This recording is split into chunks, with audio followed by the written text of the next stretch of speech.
On Tap with UW Professor Kathy Cramer. All right. Hello. Welcome to On Tap. I'm here with UW Political Science Professor Kathy Cramer. Thank you for joining me here. Thanks for having me. It's a lot of fun already.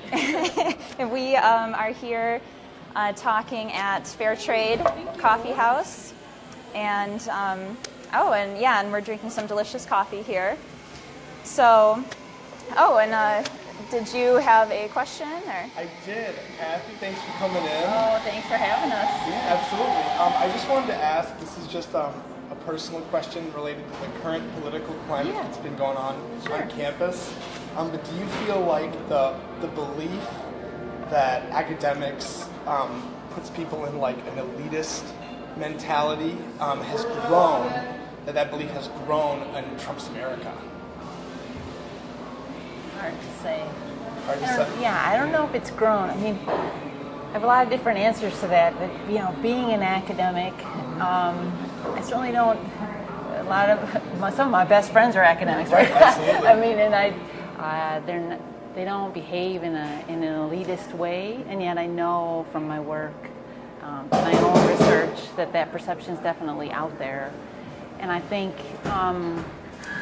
In the past year, there's been more discussion than that than in maybe the recent past. So maybe just the perception the perception might be stronger, might be just getting talked about more in the past year. Yeah. Absolutely.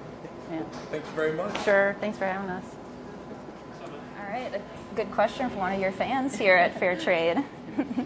So, and then to introduce myself, I'm Rachel Sanders. So Kathy, if I may, Sure, absolutely. how does and we're here talking about the Big Ten voting challenge. So, how does the Big Ten voting challenge work? So it's across the Big Ten, I guess, obviously from the name, right? So all of the schools in the Big Ten signed on to this challenge, meaning all the presidents and chancellors agreed to compete with one another to see which school can have the highest rates of student turnout in the 2018 November election. And so they're competing really for two things. One is which school has the overall highest turnout, and then which school has the most improved turnout between 2014 and 2018. So the way it works is there's a national study that's collecting data on student turnout rates. It's a very finely tuned, very reliable study that we're going to use that data to determine who the winners for those two categories are. Okay. And then, why was it created? I think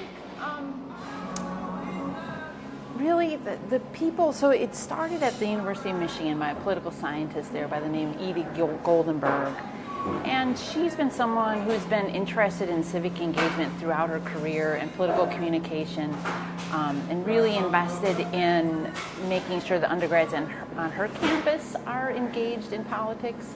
And so I think she realized that, Big Ten competition is kind of an intense thing. And as soon as you say at Wisconsin, like, hey, let's beat Ohio State or let's beat Michigan, it really grabs people's attention and students get really into it. And so she thought a competition across the schools would be a great way to engage students. And really, the underlying problem is turnout among young people is just historically been low, and it's lower now than it has been for generations. And so it's an issue that people who care about democracy are really concerned about, and she thought, well, maybe this is one way to address it. Okay. And does it have a budget? And if so, who pays for it? Yeah, it does have a budget. Part of when the competition was started, all the chancellors and presidents who signed on had to pledge $10,000 to support the effort on their campus. And so those funds, Chancellor Blank has pledged those funds to the effort on our campus, and I am not sure precisely what part of the budget they come from, but it's from the university to help support making sure students are informed and know how to both register and how to vote. Okay. And how does the effort on Madison campus differ from the other Big Ten campuses? And if so, how? Yeah. Well, I'm not really sure. precisely how it differs. I think we're all trying different strategies depending on what our own context is in terms of what voter ID laws are or what people need to do in order to register, because it does vary quite a bit across the 14 schools. And then we're all, so much of it is student driven, and so some students are coming up with this kind of creative thing here and some are doing a creative thing here, and so there's some sharing across schools, but as you might imagine, there's a little bit of wanting to win and not necessarily give our best ideas away, although word will get out, and then next time around I'm sure we'll have to come up with something more creative. Yeah. Right. And what percentage of college students voted in November 2016 presidential election in the nation, if you don't have those stats?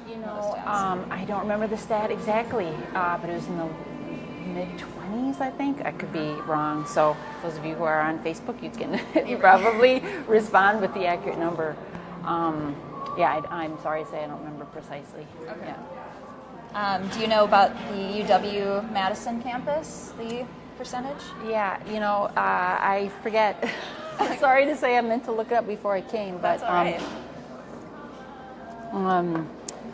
I know in 2016 turnout was lower than in 2012, and here, but that was the case on most college campuses across the country, although in some of the Big Ten schools it actually went up a bit, and so there's some concern about, did voter ID actually have a depressing effect here on student turnout? So. Right. And what would be your goal for November 6th this year? Well, ideally, I would love it if every single student who is eligible voted. That's probably not going to happen, right? Because turnout in like the 70-80% range is really pretty good, and not impossible though. I guess really my goal is that every student knows how to register and how to vote, or at least knows where to get that information, and then they can make a choice about whether they participate or not. Because sometimes students, legitimately choose to not vote. That can be a political act in and of itself too. So I really just want students to have what they need so they can participate if they want to. And how do you get students motivated to vote, the ones who might be persuaded? Well, that's a great question. Partly it's about the motivation, but also it's just about the information, because we know students are so much more likely to vote if they know how, actually how to register, but actually how to fill out a ballot and where to go, and even if they have a map of their polling location, it can help so much. But in terms of motivating students, it really helps a lot, we know, to sort of tap into people's sense of being a part of the group of people who are voters. Like their sense of identity is sometimes the way it puts. So just saying, do you want to be a voter? You should be a voter. And kind of encouraging people to be a part of the group that way. But also, like, competition helps. And just reminding people that in many respects, younger people aren't a part of the policy process and are kind of ignored. And in many different issue areas that governments deal with, and voting is one way, really important way that they can have their voices heard. So just reminding people of that can kind of make people recognize, oh, that's right, like I may be upset with politics as usual, but actually this is my opportunity to have to voice my concerns, to have my voice heard. And what reason do students give for not voting? Like it won't make a difference? Yeah, that's the most common. I mean, that why should I? Like, why should I care? Clearly they're not listening to people like me. Why should I give my time or energy to participate? So yeah, so anything we can do to both show how that's not actually the case, that voting can matter, and also to counteract it by saying, if you think they're not listening to you, the last thing you want to do is sit out an election. You want to vote. You want to register your opinion. And what factors may influence student voting this year? Yeah, well, it'll be the nature of the races is a big one. So sort of what's on the ballot. Because we know part of the reason I think the Big Ten Challenge started up around this coming November election is it's a so-called off-year election, so it's not a presidential election year. And when it's not a presidential election year, typically turnout is quite a bit lower.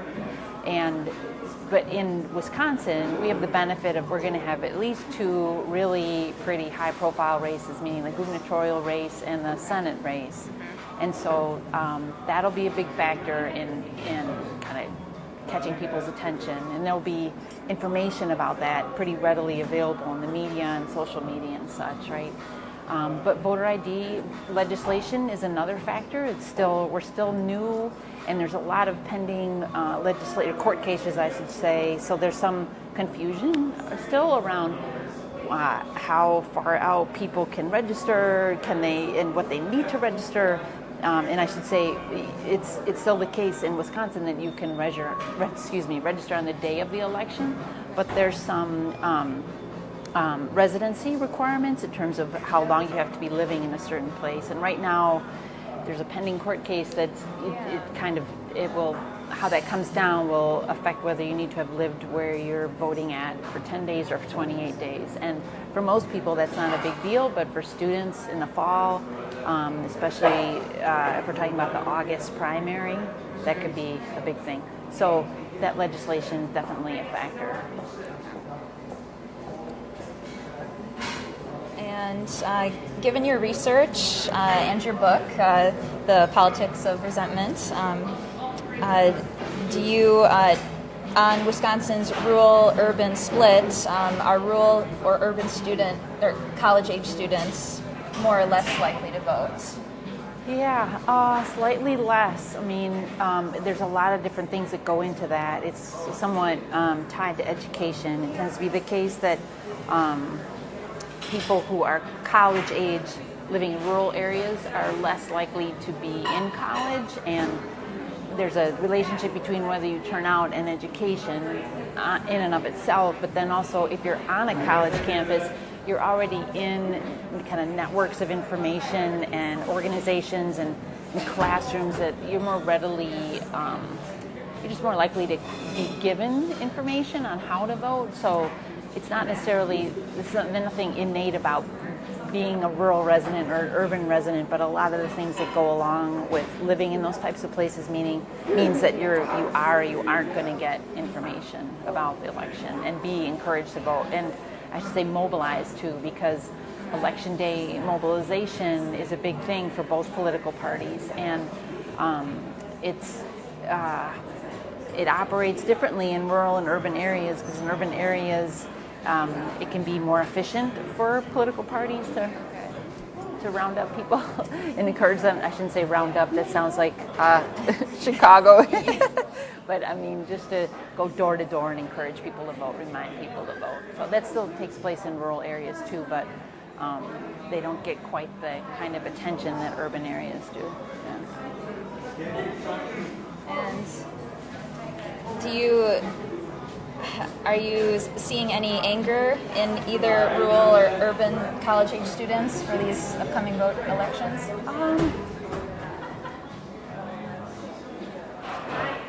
Yeah, I mean, I guess I would call it anger. There's so much, there's so many intense feelings, both along partisan lines, but also across young, middle-aged, old, just across the board. There's so many people feeling like politics is broken and not working for people like them, and it really, it often comes out as anger. So that can be a good thing, honestly, for people to participate in their democracy. It can be a pretty mobilizing emotion, and yet it's a little worrisome too. You'd like You'd like for people to think that their democracy is working. That would be a good thing. And you've been teaching on this campus based on when I looked it up around 2000, so about 18 years. Are college students more or less likely to vote than when you started teaching? Yeah, I think that's right. I don't know the exact drop off, but it's been within Wisconsin and nationwide, it's been a bit of a decline over time. So, and I try to think back to, because I was a college student here too, and I try to think back to how things were different. And it's a little surprising that it's dropped off because in many ways college students are so much more networked, right, and primarily through social media. And there's so much more kind of quick communication, and so in that respect, you might expect people are kind of mobilizing each other more now than back then. But it could also be the case that changes in our politics have meant that students are now turning to other forms of participation. There's a lot of research showing that students these days are very likely to volunteer and very likely to sort of boycott products or boycott products, meaning buy according to their political preferences. Yeah, and they're less and less sure that the political system is the appropriate way to get their concerns heard. So those things kind of offset each other, I think. And lastly, when were they most interested, and in contrast, least interested? Yeah, good question. I mean, we really only have great data on that since mass sample survey polls have been in existence, which is really since only the 1940s. So was there a time, a century ago when young people, college-age people were more interested? It's hard to know. But it ebbs and flows, and definitely around more kind of intense upheavals, interest seems to be higher. So this may be one of those times. We'll see. Could mean pretty high turnout. We'll see. All right. Yeah, we will see. All right. Well, thank you again. Sure. Kathy, You're for welcome. joining me here at thank you for having me here at Fair Trade. So until next time.